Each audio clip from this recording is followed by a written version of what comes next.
Desde sus orígenes, el automovilismo ha sido un deporte marcado por el riesgo. En él habita una mística ineludible, una atracción casi visceral hacia la velocidad, el peligro y la gloria que lo envuelve. En la Fórmula 1, ninguna década refleja mejor esta dualidad que la de 1970, una era en la que el riesgo no solo era un componente más, sino el núcleo mismo del espectáculo. ¡Atención! Se ruega al público que se aleje del lugar del accidente. La llamada era dorada de este deporte estaba teñida por un romanticismo oscuro en el que los pilotos no se medían únicamente por sus victorias, sino por su capacidad de sobrevivir una semana más. La muerte era una visitante habitual en el paddock, y todos sabían a lo que se exponían con las medidas de seguridad de la época.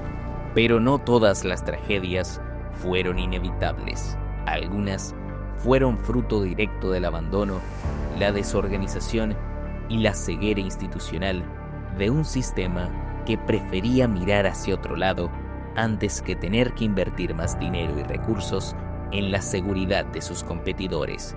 Y hoy, en la Formulateca, hablamos de uno de esos casos, quizás el más crudo, el día en que la Fórmula 1 dejó morir a un piloto enfrente de todos.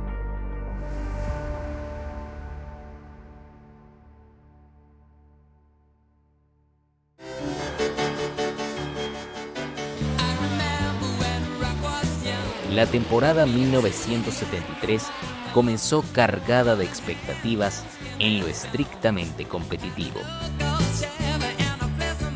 Emerson Fittipaldi, flamante campeón con Lotus en 1972, se disponía a defender su corona frente al asedio del bicampeón Jackie Stewart y de su combativo equipo Tyrrell. What do you think about Emerson as a pilot? Emerson Fittipaldi. You know the guy who won the World Championship. Oh, yes. Sin embargo, más allá de la batalla por el campeonato, el año estuvo profundamente marcado por un conflicto cada vez más intenso entre los pilotos y los organizadores.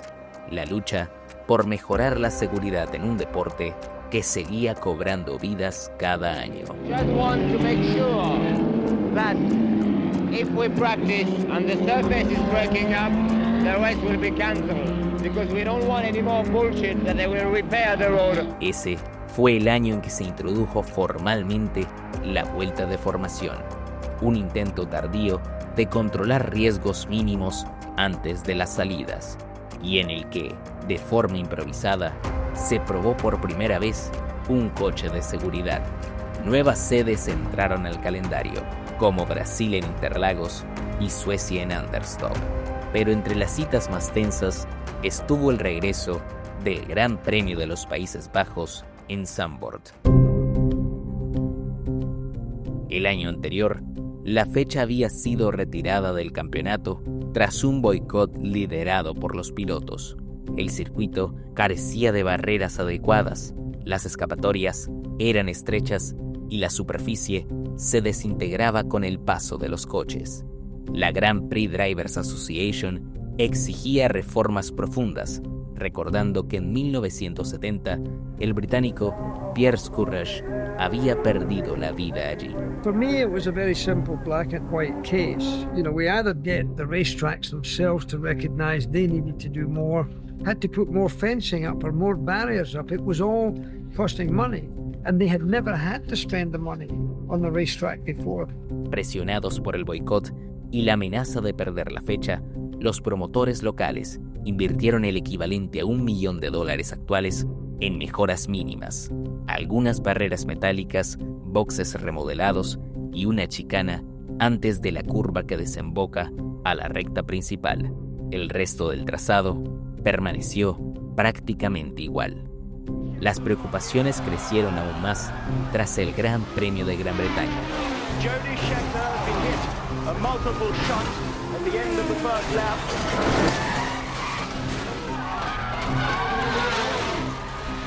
Un múltiple accidente al inicio de la carrera involucró a más de una docena de coches. Afortunadamente, todos salieron ilesos. Entre los involucrados estaba el debutante Roger Williamson en su March. Campeón británico de Fórmula 3 en 1971 y 1972, Williamson era considerado una de las grandes promesas del automovilismo. Era rápido, talentoso y carismático, e incluso se dice que tenía un acuerdo de palabra para correr con Tyrrell en 1974. El joven piloto buscaba enmendar su accidentada primera carrera con una buena actuación en el siguiente Gran Premio en los Países Bajos.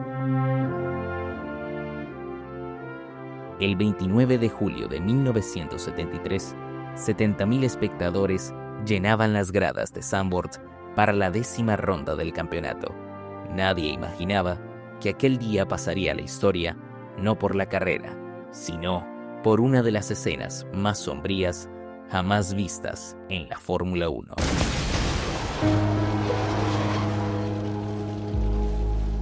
El neumático delantero derecho de Williamson explotó. El monoplaza, como era habitual en la época, comenzó a arder. Dentro de él, Williamson seguía vivo, clamando por ayuda. David Purley, su compañero de equipo, detuvo su coche sin dudarlo y corrió hacia el siniestro. Intentó volcar el vehículo con sus manos, pese a las quemaduras que esto le pudiese provocar.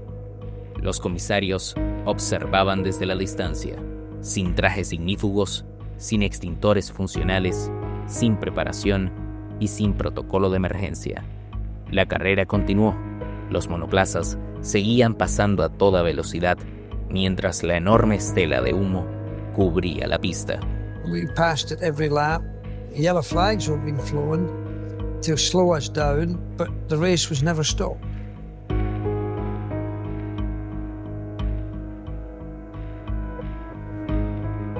Transcurrieron 12 vueltas y 15 minutos eternos.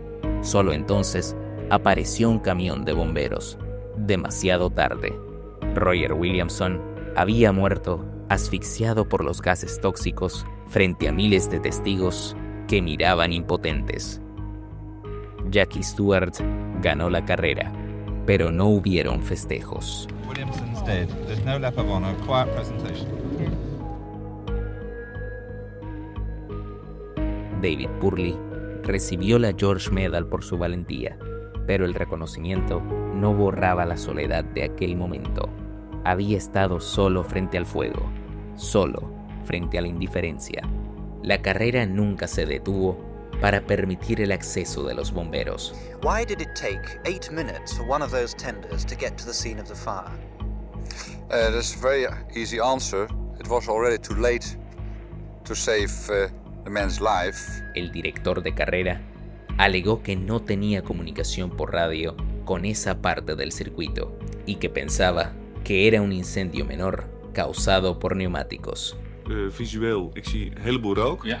En jongens, zien jullie verder wat? Is er wat aan de hand? Nee, no. Purley hasta el final sostuvo que no se hizo lo suficiente. What are your feelings about this today? I can see now why a lot of people wouldn't come and help me. But I think that we could have, done something else. Y como tantas veces en la historia del automovilismo, la tragedia fue el único motor del cambio. Tras la muerte de Williamson, se introdujeron nuevas medidas: unidades de rescate obligatorias por sector, trajes ignífugos para el personal y protocolos de emergencia más estrictos. Medidas necesarias, pero que llegaron demasiado tarde para Roger Williamson.